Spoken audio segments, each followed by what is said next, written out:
हिंदुस्तानी कर सकता है। और उसका मैं मॉडल सोच रहा था कि वो मॉडल क्या होना चाहिए। देखिए, डिजिटल तो काफ़ी टाइम से आ गया है और डिजिटल पे काफ़ी एंटरटेनमेंट भी हम देखते हैं। अलग अलग उसके मॉडल्स हैं, सब्सक्रिप्शन मॉडल है और भी मॉडल्स हैं, फ्री मॉडल भी है, बहुत सारे मॉडल्स हैं। और मुझे ये एहसास हुआ कि जो हम बचपन से मैं जो फिल्में देखते आ रहा हूँ, या 100 साल से जो हिंदुस्तान में सिनेमा चल रहा है, उसका एक ही मॉडल रहा है हमेशा से, और वो है मॉडल पे पर व्यू। हम एक दफा जाते हैं थिएटर, हम एक दफा पैसा देते हैं और हम एक दफा फिल्म देखते हैं। तो अंग्रेजी में उसको कहते हैं पे पर व्यू। आप एक दफा टिकट खरीदते हैं, आप एक दफा फिल्म देखते हैं। इसको कहते हैं पे पर व्यू मॉडल या ऑन डिमांड। तो मुझे लगा कि जिस तरीके से हम आमतौर पे फिल्म देखते आ रहे हैं, वही मॉडल को मैं अपनी ऑडियंस तक ले जाना चाहता हूं। पहले वो थिएटर में जाके पेपर व्यू करते थे, एक दफा पैसा दे के एक दफा थिएटर देखते थे, फिल्म देखते थे, अपनी पसंद की फिल्म देखते थे। और वही सुविधा, वही फैसिलिटी मैं हर एक हिंदुस्तानी तक पहुंचाना चाहता हूं। और मुझे समझ में आया कि ये मॉडल पेपर व्यू का जो आज तक चला आ रहा है, वही मॉडल मैं कंटिन्यू करना चाहूँगा यूट्यूब पर। और इसी सोच से कुछ महीने पहले मैंने आमिर खान टॉकीज़ लॉन्च किया। आमिर खान टॉकीज़ कुछ महीने पहले लॉन्च हुआ, उस पर काफ़ी मटेरियल है जो आप देख सकते हैं। उसका नाम मैंने टॉकीज़ इसलिए रखा था क्योंकि मुझे पता था कि कुछ महीने बाद मैं अपनी फिल्म यहाँ पे रिलीज करने वाला हूँ। तो ये जो जो मेरा एक सपना हमेशा से रहा है, एक क्रिएटिव इंसान होने के नाते मेरा ये सपना हमेशा से रहा है कि मैं हर हिंदुस्तानी तक पहुंच सकूं, और हर हिंदुस्तानी तक पहुंच सकूं एक किफ़ायती दाम में, ताकि वो अफोर्ड कर सके। उसकी चॉइस है कि वो कौन सी फिल्म देखना चाहता है, लेकिन कम से कम as cinema makers, as film makers, हम कम से कम अपनी ऑडियंस तक पहुंचने की कोशिश तो करें। और आमिर खान टॉकीज जो मैंने शुरू किया, मैंने उसको नाम दिया जनता का थिएटर, क्योंकि वाकई हर आदमी का पर्सनल थिएटर, उसके, अगर आपके पास स्मार्ट टेलीविजन है तो आमिर खान टॉकीज आपके दीवार पर है। अगर आपके पास कोई डिवाइस है तो आपके टेबल पर है। अगर आपके पास स्मार्टफोन है तो आपका थिएटर आपके हाथ में है। तो इसकी रीच बहुत बड़ी है। और इस सोच को पूरा करने के लिए मैं YouTube से मिला, और इस वक्त मैं YouTube के हेड गुंजन को बुलाना चाहूंगा स्टेज पर। Gunjan, please join us on stage.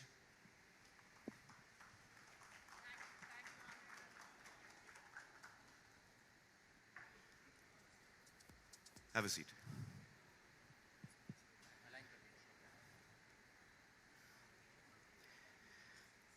तो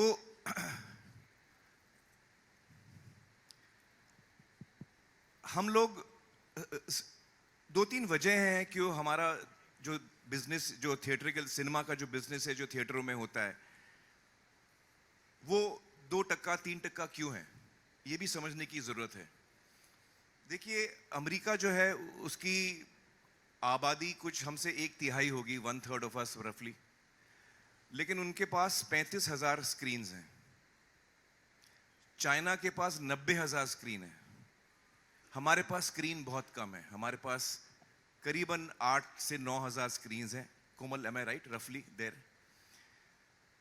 तो ये जो एक डिसएडवांटेज है, जो ज्योग्राफिकल डिसएडवांटेज, अगर मुझे फिल्म देखनी है, मैंने सुना है फिल्म अच्छी है, लेकिन मेरे इलाके में दूर दूर तक कोई थिएटर नहीं है, तो मैं कैसे जाके देखूंगा? क्या मैं करूं कि मैं वो फिल्म देख सकूं जिसकी मैंने इतनी तारीफ सुनी है? मैं देख ही नहीं पाता हूं। और भी वजह है जिसकी वजह से लोग फिल्म नहीं देख पाते थिएटर में। कुछ लोग उस वक्त जब थिएटर में चल रही है फिल्म या रिलीज होती है, तो कुछ लोगों की तबीयत ठीक नहीं होती, कुछ लोग एल्डरली होते हैं, अलग अलग वजह से कुछ लोग थिएटर नहीं जा पाते। सबसे बड़ी वजह मुझे लगता है कि जो डेंसिटी ऑफ थिएटर्स हैं, वो शायद सबसे बड़ी वजह है। और ये एक जो कोशिश है मेरी वो ये है कि मैं सिनेमा को घर घर में ले जाऊं, मैं सिनेमा को हिंदुस्तान के गांव गांव में ले जाऊं और हर ऑडियंस तक हम पहुंच पाए। और ये डेमोक्रेसी है ऑडियंस के लिए कि वो कौन सी फिल्म कब देखना चाहे।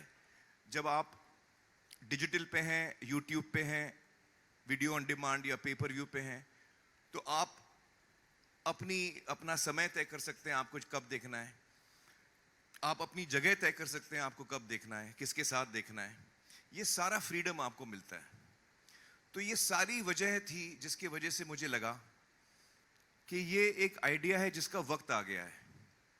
हम लोग पिछले सालों में जब से कोविड आया है हम सुन रहे हैं कि थिएटर के फुटफॉल्स कम हुए हैं, लोगों की आदतें बदल चुकी हैं। और ये सिर्फ हिंदुस्तान में नहीं है, ये दुनिया भर में हम ये ट्रेंड देख रहे हैं कि फुटफॉल्स थिएटरों में कम होते जा रहे हैं। आई सपोज कि इंटरनेट, डिजिटल, सेल फोन आने के बाद, स्मार्टफोन आने के बाद हमारी जिंदगियां बदल चुकी हैं, हम एज ह्यूमन बीइंग्स बदल चुके हैं। आज मुझे जो ज़रूरत होती है मैं फ़ोन पे उसको ऑर्डर करता हूँ। अगर मुझे कुछ खाना ख़रीदना है तो मैं फ़ोन पे ऑर्डर कर सकता हूँ, कपड़े ख़रीदने हैं, जूते ख़रीदने हैं, दवाइयाँ ख़रीदनी है, ब्लड टेस्ट कराना है, आपको फ़्लाइट लेनी है, आपको होटल बुक करा, जो चीज़ आप करना चाहें आज आप सेल फोन पे करते हैं। तो आज के ज़माने में अगर आप डिजिटल प्लेटफॉर्म पे नहीं हैं तो आप बहुत सारे लोगों के लिए इररिलेवेंट हो जाते हैं, वो आप तक पहुंच ही नहीं पाते। और हर इंडस्ट्री ने इसको अपनाया है। मुझे लगता है कि फिल्म इंडस्ट्री को थोड़ा वक्त लगा है इस चीज़ को पूरी तरह अपनाने में, लेकिन मेरी ये उम्मीद है कि ये जो कोशिश हमने शुरू की है उससे नए दरवाजे खुलेंगे। मुझे लगता है कि बहुत सारे यंग फिल्म मेकर्स हैं जो फिल्में बनाना चाहते हैं, फिल्में बना भी लेते हैं। हिंदुस्तान में सबसे ज़्यादा फिल्में बनती हैं साल में, लेकिन सारी फिल्में रिलीज़ नहीं होती। शायद उसकी आधी भी फिल्में रिलीज़ नहीं होती। कोमल, एम आई राइट? आधी से कम फिल्में एक्चुअली थिएटर में उनको जगह मिलती है, क्योंकि वो इतने थिएटर्स भी नहीं हैं। बहुत सारे वजह हैं उसके लिए। तो यंग टैलेंट जो है वो ब्रेक थ्रू कैसे करेगा? थिएटर में मुझे जगह मिलती नहीं और कोई प्लेटफॉर्म, मुझे कोई पैसे देने वाला नहीं है मेरा कंटेंट खरीदने के लिए, तो मैं जाऊं तो कहां जाऊं? न्यू टैलेंट कैसे ब्रेक थ्रू करेगा? ये एक मौका मिलता है न्यू टैलेंट का कि जब आपने अच्छा कंटेंट बनाया और वो लोगों को पसंद आया तो वो दौड़ेगा, वो एक से दूसरा आदमी बात करेगा, जिसको हम वर्ड ऑफ माउथ बोलते हैं।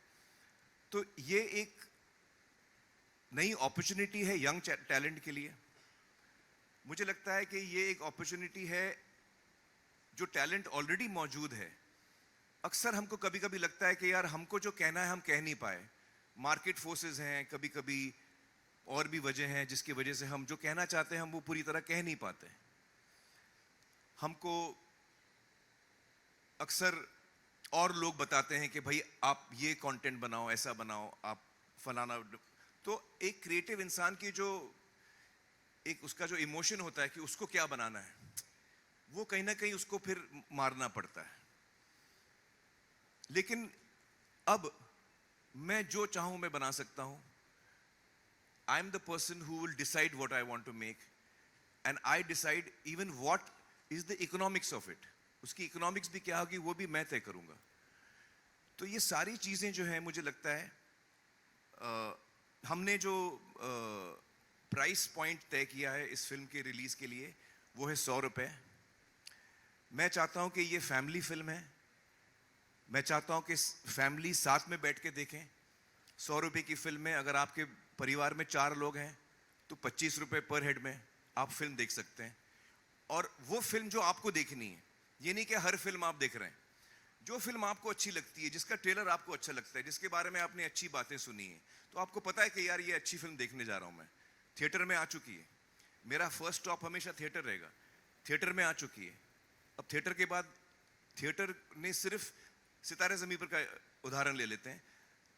हमारा थिएट्रिकल जो रन है वो कंप्लीट होने तक हम करीबन 80-90 लाख या 1 करोड़ लोगों को दिखा पाएंगे थिएटरों में।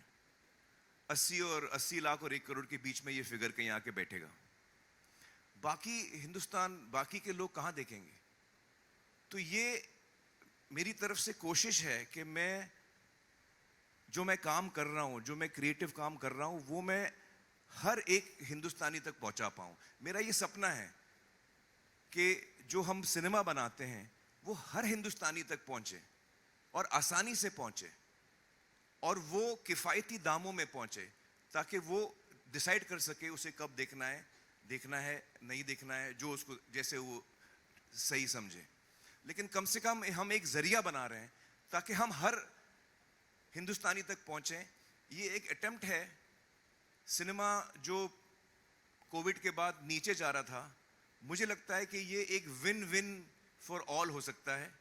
ये फिल्म मेकर्स के लिए एक विन हो सकता है, उनको एक बड़ी ऑडियंस मिल सकती है। अगर आपका काम अच्छा है, लोग पसंद करेंगे तो आप कमा सकेंगे। ऑडियंस के लिए विन विन है क्योंकि उनको कमती दामों में फिल्म देखने को मिल सकती है। आप सोचिए कि एक परिवार में अगर 4 लोग हैं, वो फिल्म देख रहे हैं, 100 रुपए में देख रहे हैं, तो 25 रुपए पर हेड होता है। आप अपने नेबर्स को भी बुला लीजिए। मैं जब छोटा था, हम लोग नेबर्स के साथ में देखते थे छाया गीत। आप 8 लोग कर लीजिए तो और कम हो जाएगा। आप पूरे गांव को दिखा लीजिए, 100 लोगों को दिखाइए 100 रुपए में, तो 1 रुपए पर हेड पड़ता है। तो ये आपके ऊपर है, आप इसका किस तरह इस्तेमाल करें।